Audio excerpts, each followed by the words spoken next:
Monsieur le maire, bonjour. Bonjour. Alors, que conclure après cette grande réunion? Pas vraiment grand-chose, si ce n'est que l'histoire se répète. Donc 2008, 2010, 2012, 2018. Bon, le collègue président Méran, il fait ce qu'il peut.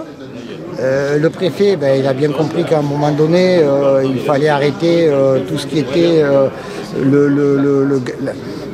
ce problème du balançant. Et puis, bon, Jean-Luc Longour protège aussi son environnement, point à la ligne.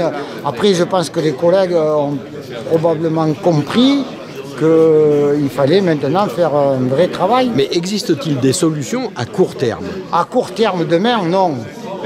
Mais les solutions à court terme, telles que Jean-Luc les a préconisées sur notamment le tri, oui. C'est une question de containers. Mais aujourd'hui, vous décidez de mettre des containers jaunes et des containers bleus. Vous donnez des composteurs aux gens. En tout cas, tout ce qui est extramuros, vous diminuez de 30% rapidement. Dans les 6 mois, vous les diminuez de 30%. Ça, c'est sûr. Donc, comme disait l'autre, s'il y a la volonté, il y a un chemin. Voilà, s'il y a un chemin. Il y a un chemin parce qu'aujourd'hui, on peut imaginer cette possibilité. Parce que les gens ont pris le geste, sauf qu'il faut travailler en proximité et arrêter ces grands PAV qui ne servent à rien parce qu'ils sont trop loin. Il faut remettre en place des systèmes de collecte. Et ces systèmes de collecte, je tiens à signaler que le prix de la TGAP, c'est-à-dire de la taxe globale, risque de monter puisqu'il parle de 70 € la tonne pour l'enfouissement. Donc, de toute façon, l'enfouissement, c'est terminé. Donc, il faut aujourd'hui que les collègues, que les présidents d'interco, parce que, soyons honnêtes, la responsabilité et la compétence déchets pour une grande partie du département du Var, c'est les intercommunalités qui les ont. C'est-à-dire qu'ils ont la collecte et le traitement.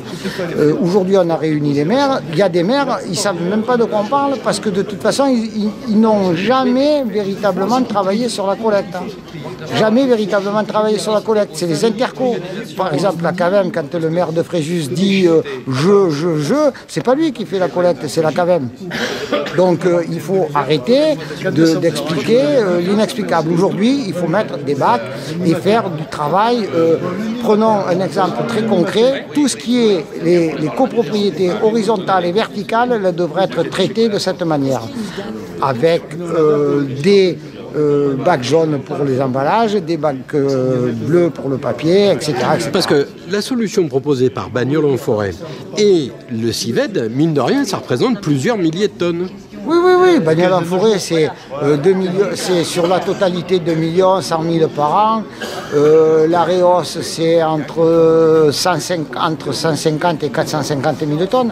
Il y a des possibilités, mais il faut toujours travailler dans l'économie. Parce qu'on parle de Bagnols, on dit la Réos du 3, selon le DDAE, c'est 450 000 tonnes. C'est 450 000 tonnes. Si on trie, au lieu de garder 8 ans, on la gardera 10 ans ou 12 ans.